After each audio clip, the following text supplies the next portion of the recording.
katutubong materyales, damit at kasabay ng pagdayo sa masaganang ritmo ng tambol. Ore, dahil ikaw ay eksperto sa pagkain sa ating tatlo, ano ang mga sikat na pagkain sa Region 6? Madali lang yang sagutin, Glenn. Popular sa Region 6 ang world-class na ang Region 1. Kaya muli, bigyan natin ng masigabong palakpakan ang Region 1.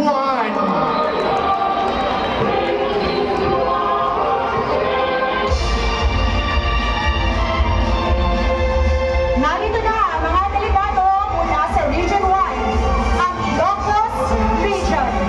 Ito ay matatagpuan sa Ilabang Ng kanilang Regional Director na walang iba kundi si Ruth L. Fuentes, Assistant Director Gregorio Cyrus R. Alejorde, at kanilang Regional Sports Officer Mario Soto Malate. Ang region ay binubuan-lubuan ng 8 divisyon at dapat daraan na pong maglalaro at iba pang mga delegado. Bibigyan natin ng masigabong palakpakan ang mga kapatid natin sa Region 9. Natin ang mga kasama nila ang mga regional dancer para sa kanilang limbisyon ng Kamulan Festival. Ginaganap ito taon-taon sa lungsod ng Malaybalay, Bukidnon sa kalagitnaan ng Pebrero hanggang ika-10 ng Marso, kung saan pinagdiriwang ang anibersaryo ng pagkatatag ng lalawigan ng Bukidnon noong 1917. Ang Kamulan ay nagmula sa salitang binukid na amul na ang kahulugan ay magsama-sama. Ito ay isang gathering ng 7 katutubong tribo, ang Bukidnon, Higaonon, Palandig, Manopo, Magiksalud, Tigwakanon at Omayamnon, patungkol sa isang ritual katulad ng pagtatalaga ng kanilang pinuno na tinatawag na Tagulambon Hudato. Ang mga pangunahing produkto ng Region 10 ay abaka, pinya, niyog, kape, palay, saging at lansones. Kaya ipinagdiriwang din sa Camiguin ang Lansones Festival. Makakakuha rin dito ng matataas na uri ng kahoy tulad ng tamile, apitong, lawan, dihi at molave. Malalaking deposito din ng kamay, manganese, ginto, luwad, apog at bakal. Meron din silang baka at ang masarap na ube. At heto pa nga ang mamamangaka sa kanilang Sanchez Cemetery, Pineapple Plantations, Majestic Maria Cristina Falls at Historic Dansalan ng Marawi City. At ang Grand Mosque ng ating mga kapatid na Muslim, hindi siyempre papahuli ang kanilang mga pagkain at delicacies tulad ng sinuglaw, binagi, pastel de, kamigin at yema.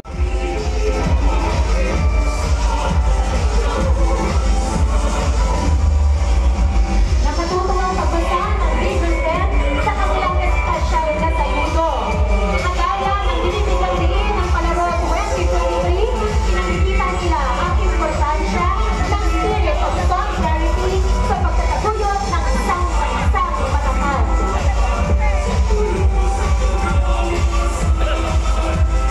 Muli isang pagbubugat sa mga delegado ng miyembro ng Timog Sinakang bahagi ng Mindanao. Binubuo ang Region 11 ng 5 lalawigan.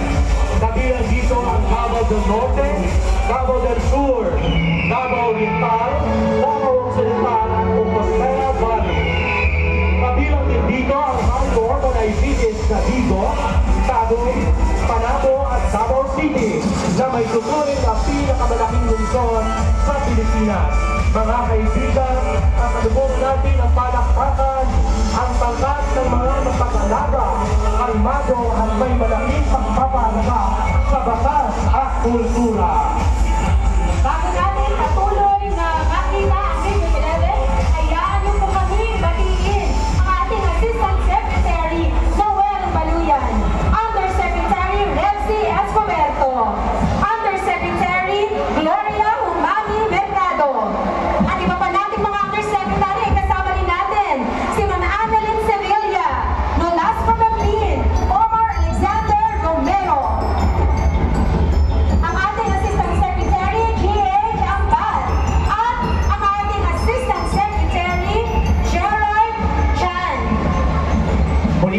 maligayang pagdating sa ating mga bisita para sa Palarong Pambansa 2023. Kaya naman palapakan din po natin ang kasama nilang mga regional dancers para sa kanilang rendisyon ng Kadayawan Festival. Ginaganap ito taon-taon sa Davao City tuwing pangatlong linggo ng Agosto bilang pagpupugay sa mga biyayang pang-agrikultural at kultural ng rehiyon. Ang Kadayawan ay nagmula sa salitang madayaw na nangangahulugang mabuti, mahalaga at maganda. Maliban sa Kadayawan Festival, sikat din ang Davao Region sa durian, pomelo at tuna, partikular ang pinilaw. Ipinagmamalaki din nila ang mga paliguan tulad ng Island Garden of Samar, Hagimit Falls, Aliwagwag Falls, Cape San Agustin na isang century-old lighthouse at syempre ang Mount Apo na siyang pinakamataas na bundok sa bansang Pilipinas. Sana maakyat din natin, Gal. Alam mo ba, natahanan din ang Davao Region ng critically endangered Philippine eagles? Dito rin matatagpuan ang Mount Amiguitan Range Wildlife Sanctuary na isang UNESCO World Heritage Site at ang kanilang pinagmamalaking Compostela Valley kung saan matatagpuan ang Diwalwal Gold Rush Area. At dagdag pa riyan, ang dating Pangulong Rodrigo Duterte ay nagmula sa lungsod ng Davao na kilala din sa pagiging istrikto sa pagpapatupad ng no smoking and no sale of firecrackers, kaya malinis at ligtas na bisitahin ang kanilang lugar.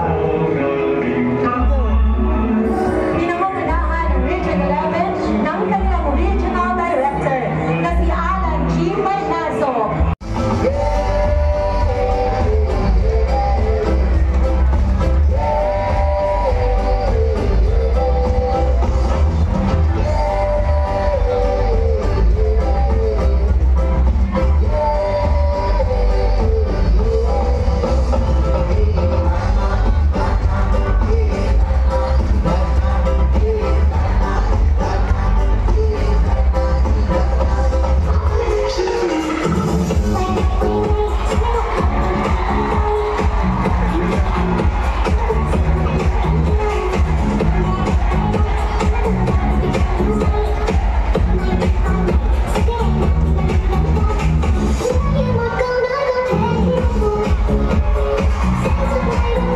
Kasalukuyan natin natutunghayan ang saludo ng Region 11. Kasama nila ang mascot nila, ang Davao Eagles. Ayan, talagang pinagandaan. Bigay na bigay ang mga taga Davao Region. Binigyan nila tayo ngayong hapon ng nag-iinit na performance. Hindi talaga nagpapahuli ang Region 11. Tara, maging sa sports minds o sa pagsasayaw. Napakahusay ninyong umindalo, Davao City! Napapaindak na rin ako sa Davao Region. Hindi ko alam mga partner, may talent pala ang ating Soldier. Ito ay matatagpuan sa gitnang bahagi ng Mindanao. Ang pangalan nito ay acronym ng apat na lalawigan na South Cotabato, Sultan Kudarat, Sarangani at General Santos City. Binubuo ang rehiyon ng mga katutubong tribong Tripoli at Dilaan sa Tibong Cotabato at Sarangani at Manopo sa Ilagang Cotabato. Umahabol po mga kababayan ng ating mga kaibigan mula sa may simpleng pamumuhay, ngunit masayahin, Region 12. Siyang tunay partner, palapakan din po natin ang mga kasama nilang mga regional dancers para sa kanilang rendisyon ng Pista ng Tinala. Ginaganap ito tuwing Hulyo sa Coronadal City bilang pagkilala sa anibersaryo ng South Cotabato. Ang pangalang Tinala ay hamog sa popular na makulay na piraso ng damit na hinabi ng mga babaeng Tripoli. Isang buong linggo ito ng makulay na selebrasyon ng probinsya kasama ang mga Muslim, Kristiyano at mga paganong tribo. isa pang popular na piyesta sa Sorsogen, ang Kalimutan Festival na nagpapakita ng indigenous culture ng mga Maguindanao. And speaking of culture, matatagpuan din dito ang Lake Cebu na tahanan ng Tinalak River tradition ng mga Tigoli. Pangunahing produkto sa rehiyon ng Sorsogen ang tabako at abaka. Sagana rin dito ang prutas tulad ng pinya, mangga, mansanas at buko. Pangingisda ng tuna ang pangunahing produktong nagmumula sa General Santos at Sarangani, habang kape at palm oil naman sa Sultan Kudarat. Wow, talaga namang nagugutom ako kapag iniisip ko ang kanilang tilapia and pineapple sauce. Even sina at sari-saring tuna dishes tulad ng grilled tuna belly at inilaw. Ayan! At 580 na mandalaro at iba pang mga delegado. Once again, good luck and God bless to the delegates of Region 12. Lato-lato! Bagong palakpakan ang mga delegado mula sa Region 13 o ang Caraga Region. Ang Caraga ay matatagpuan sa ilagang-silangang bahagi ng Mindanao. Ito ay binubuo ng 5 lalawigan. Kabilang dito ang Agusan del Norte, Agusan del Sur, Surigao del Norte, Surigao del Sur at Ilagan Island. At sa oras na ito, makikita natin sa ating parada ang ating mahal na punong lungsod, si Mayor Marcy R. Teodoro! Katulad ng ating mga atleta, pinakikita ni Mayor Marcy ang kahalagahan ng solidarity, ang ating pagkakaisa. Nang sa gayon, iisang bangka, iisang sagwan, patungo sa iisang adhikain. Muli kasama natin si Mayor Marcy, isang masigabong palakpakan! Maraming salamat, Mayor Marcy Teodoro, sa lahat. Ang papasok na mga delegado mula sa Region 13, ang Caraga Region. Kinabibilangan ito ng Agusan del Norte, Agusan del Sur, Surigao del Norte, Surigao del Sur at Dinagat Islands at ang 3 lungsod ng Butuan, Surigao at Bislig. Pahuhuli ba ang Region 13? Siyempre hindi. Kaya narito na ang pangkat ng mga Surigao noon na talaga namang likas na magagalang, maginoo at marangal. Palakpakan din po natin kasama nila ang mga regional dancers para sa kanilang rendisyon ng Sugod Kamanga Festival. Ginaganap ito tuwing pangatlong linggo ng Pebrero sa Quezon, Bukidnon bilang pagdiriwang sa kulturang Manobo. Kabilang sa mga highlight ng fiestang ito ay ang beauty pageant na tinatawag na Laga at Kyoko, native sports competition, street dance contest at trade fair. Ang iba pang mga piyesta sa Caraga Region ay ang Kalimutan Festival, Nilayagan Festival at Bonok-Bonok Festival, gayon din ang Marachao-Carachao Festival. Kasama ng Caraga Region, ang kanilang Provincial Governor ng Dinagat Islands, Honorable Nilo P. Bevery Jr. Ilan sa mga natatanging produkto ng rehiyon ang saging, abaka, goma, niyog, mga gulay at palm oil, gayon din sa mga yamang mineral tulad ng diamante at ginto. Kung usapang native delicacies naman, hindi magpapatalo ang Caraga sa kanilang tinolang isda, sinumpang baboy, ginatuan kinilaw at iba pang seafood. Sikat din sa inyong ito ang Pinoyan Falls na madalas tawagin na Piano Falls of the Philippines. Ang kamangha-manghang enchanted river ng Hinatuan River at ang pinakasikat na puntahan ng turista sa Caraga. Ang Surigao Island na dinarayo ng lokal at international na turista. Pinamumulahan ng Region 13 ng kanilang Regional Director na si Maria Ines C. Asuncion, Assistant Regional Director Pedro T. Escobar Jr.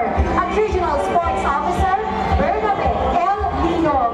Ang rehiyon ay binubuo ng 12 divisyon at 478 ng Mandalaro at iba pang mga delegado.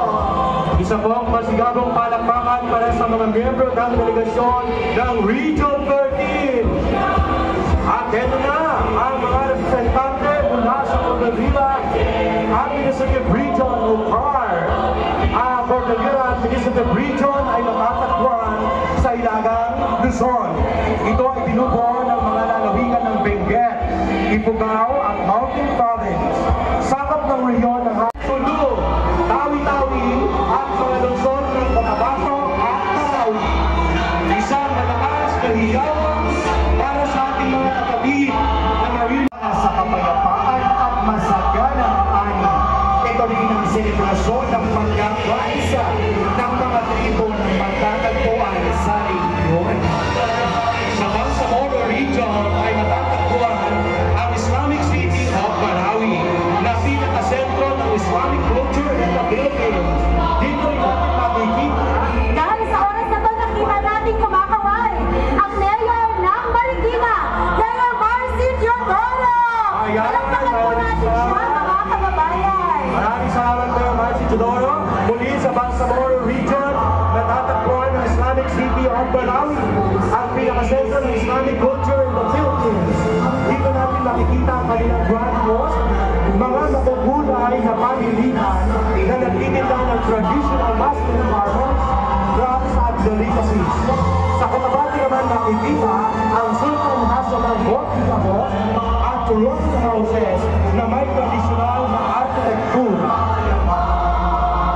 Makakakita ka din sa kanilang traditional music and dance forms, tulad ng kulitan, Minister Moraper M. Iqbal, Assistant Regional Director Harold Melin, at Regional Sports Officer Juan Amino Boctang Pandaka. Ang rehiyon ay binubuo ng 8 divisyon at 363 na Mandalaro at iba pa ang mga delegado. Muli, welcome po sa 2023 Di ang National Capital Region o NCR. Matatagpuan ng NCR sa kanlurang bahagi ng Luzon. Ito ay nagsisilbing sentro ng kalakalan, komersyo, edukasyon, kultura at pamamahala sa bansa. Binubuo ang NCR na 16 na lungsod. Ito ay kinabibilangan ng siyempre ng ating lungsod na diba? Marikina. At ang ating mga kapanalig Sa ating pangada. Maraming salamat po, lalong-lalo na sa mga bisita natin ngayong araw na ito. Siyempre, narito na ang ilan sa mga naging nagdala sa palarong ito. Ang katuwang ng DepEd upang maisakatuparan ang maayos na palarong pambansa 2023.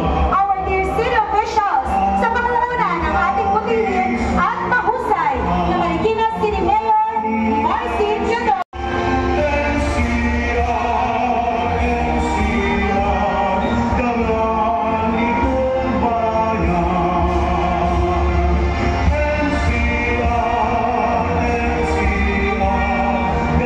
Ngayon, kasalukuyan natin matutumayan ang saludo ng National Capital Region.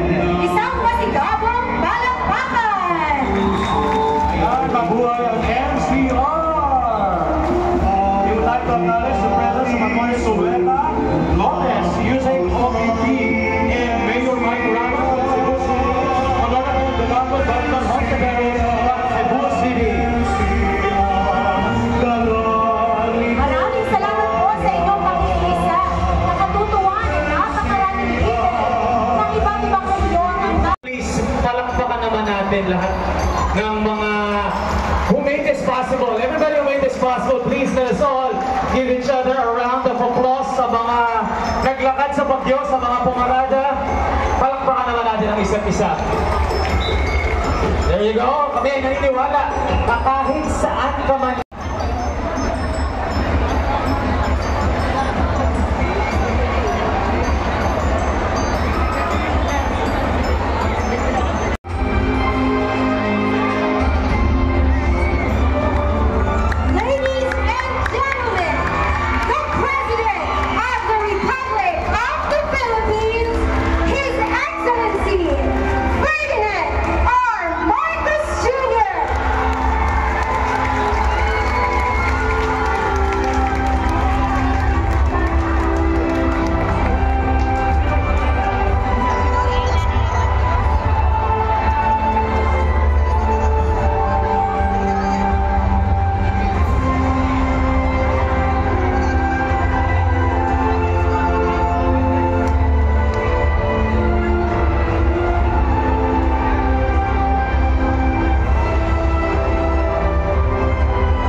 Generation, we are gathered here today for the opening ceremony. 1, go!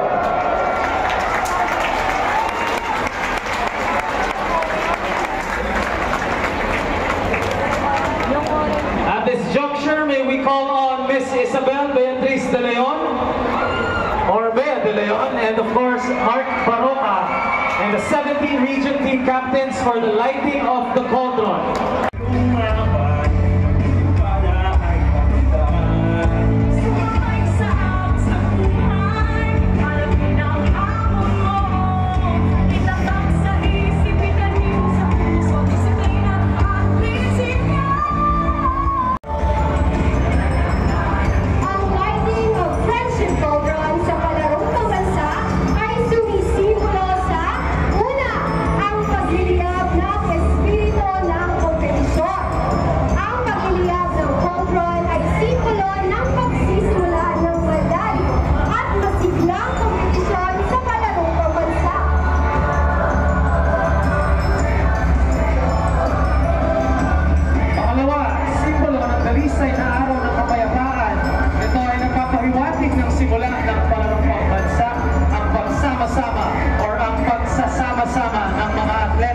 Tungo sa kapayapaan at pagkakaibigan. Pangatlo, simbolo ng kasiyahan sa kabila ng paglaban. Ito ay nagpapahiwatig ng determinasyon at pagsusumikap ng mga atleta upang maabot ang kanilang mga pangarap at magdala ng kalagalan sa kanilang rehiyon at para sa ating bayan. At panghuli, simbolo ng inspirasyon para sa mga kabataan.